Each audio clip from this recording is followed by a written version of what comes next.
Good evening, welcome. This is our Friday, May 6, 2016 edition of the Government News Brief. In the news, Ministerial Task Force engages residents of Region 9 on two-day outreaches, public confidence in police solving crimes increasing, and 20 days to go before the big Jubilee celebrations. I am Azim Khan and this is the Government News Brief. Stay tuned. Thank you for staying with us. Here are the details.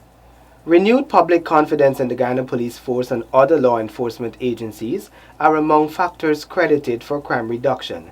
Here are the details. Highlighting the decrease in crime for the first quarter of 2016, Public Security Minister Kemraj Ramjatan told the National Assembly that new relations between the community and the police have resulted in several cases of crime being solved.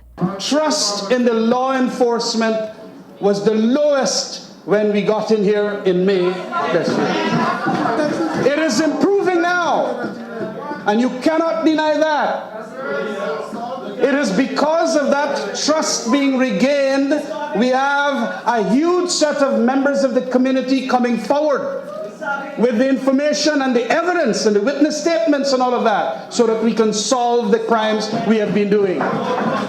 You cannot deny that today we are far superior position in relation to crime solving. The minister referred to the statistics issued by the Guyana Police Force presenting the breakdown of the reduction of crime for the year 2016. He credited this success to the new measures and initiatives implemented. Look where we were in the graphs that we did. It's coming down right down, 199 literally. But what we had some time ago was 373, 341, 311 per month. And you must appreciate that. Do not play political football with the statistics. Minister Ramjatan told the National Assembly that the government is concerned over the crime situation and assured that everything possible is being done to further reduce crime. Shanti Goberdan with this Government News Brief. We are exactly 20 days away from Guyana's 50th independence and all hands are on deck as the National Commemoration Commission, co-chaired by Minister within the Ministry of Education Nicolette Henry, prepares for the staging of several key activities. Among the upcoming events on the Jubilee calendar are a National Day of Prayer scheduled for Wednesday, May 11 on the tarmac of the National Cultural Center, Guy Expo built for May 12 to 16 at the Sapphire Exhibition Complex, the National Symposium Series set for May 23 and 24 at the Artichon Convention Center, and the Guyana 50 book launch earmarked for May 24 at the same venue. Plans are also on the way for the staging of the grand flag-raising ceremony to usher in Guyana's Jubilee year on the eve of May 25 at the Jubilee Park, Homestretch Avenue, Georgetown. This event will be followed by an Independence Float Parade on May 26. An Independence Gala featuring local cuisine on May 28 at the Artichon Conference Center is also billed as the crowning highlight of the Jubilee celebrations. Work has already begun to shore up sea and river defenses in some regions under the recently launched Sea Defense Resilient Project. Renetta LaFleur reports. In an effort to protect the environment, people, assets, and livelihoods from flooding, and to contribute to the sustainable economic growth of the country, the government of Guyana has collaborated with the Caribbean Development Bank, CDB, to repair the country's sea and river defenses.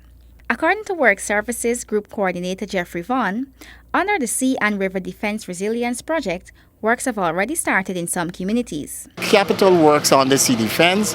There are works being done in Region 3. We have other areas where maintenance works are being done.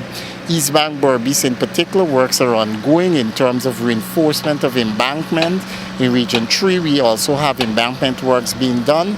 So there's quite a lot of works being done by the Ministry of Public Infrastructure, and we intend to continue this. Negotiations are in progress for the design of the sea and river defenses, and work will soon start in several other regions. There's consultancies that will be looking at the design presently, and it's approximately $25 million in terms of the loan between Government of Guyana and the CDB. Sea Defense works in Region 3, Region 6, so those works will be ongoing shortly. The U.S. $30.9 million Sea and River Defense Resilience Project will be shared by the CDB and the Guyana government and will be carried out in Regions 2, 3, 4, and 6. About 45,000 Guyanese will benefit. Renetta LaFleur, Government News Brief. We are pleased to introduce Reflection of Independence, where we feature clips of Guyanese who recall the country's atmosphere and the mood of the people on May 26, 1966, when Guyana officially became an independent nation. We are pleased to feature prominent Guyanese broadcaster Francis Kwamanafaria. The announcement that Guyana is now free. We have dropped the British.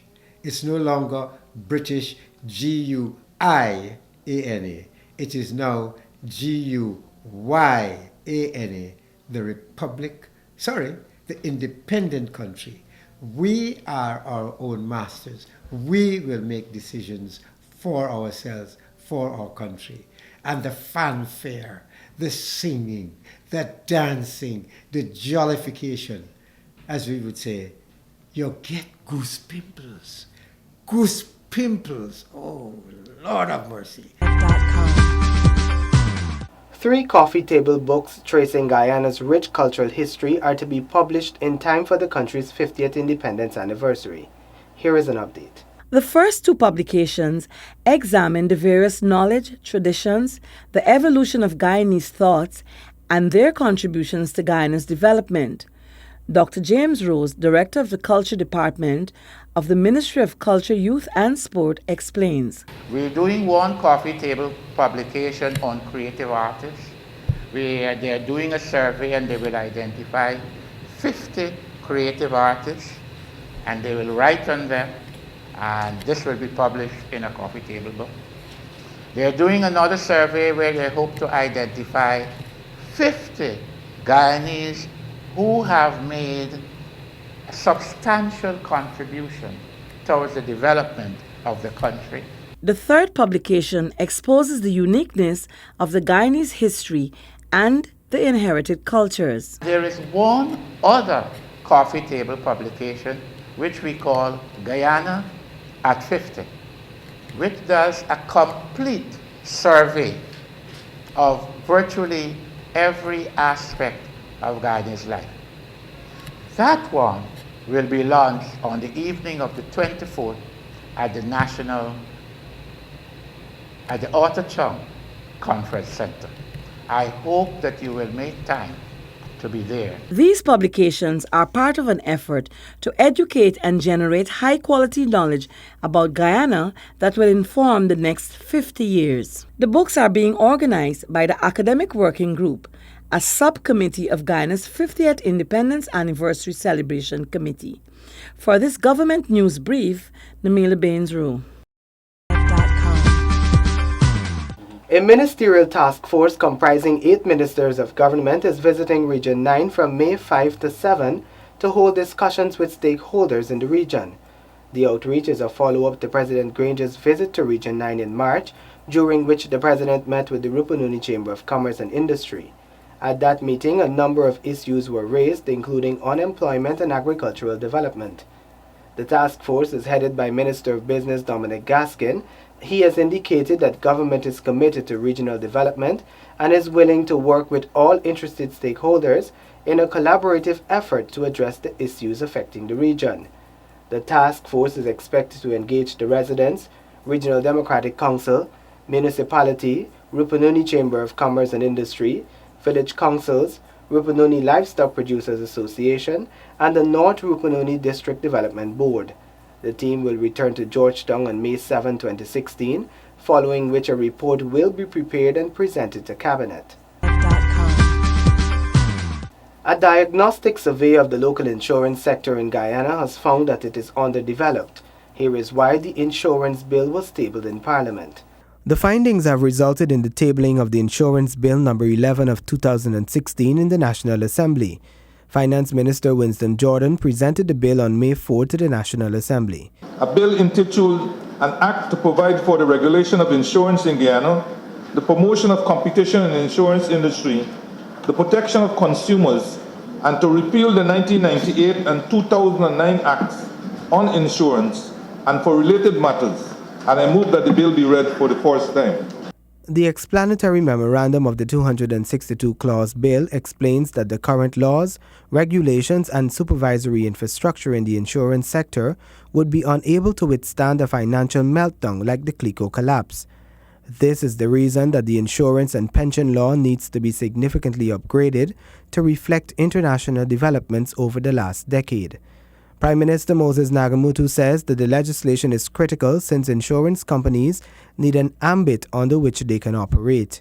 To be able to have in one legislation a set of prescriptions that would make insurance serve the intention insurance companies have been set up to serve, and not to leave areas for scamming, particularly in light of the CLICO debacle.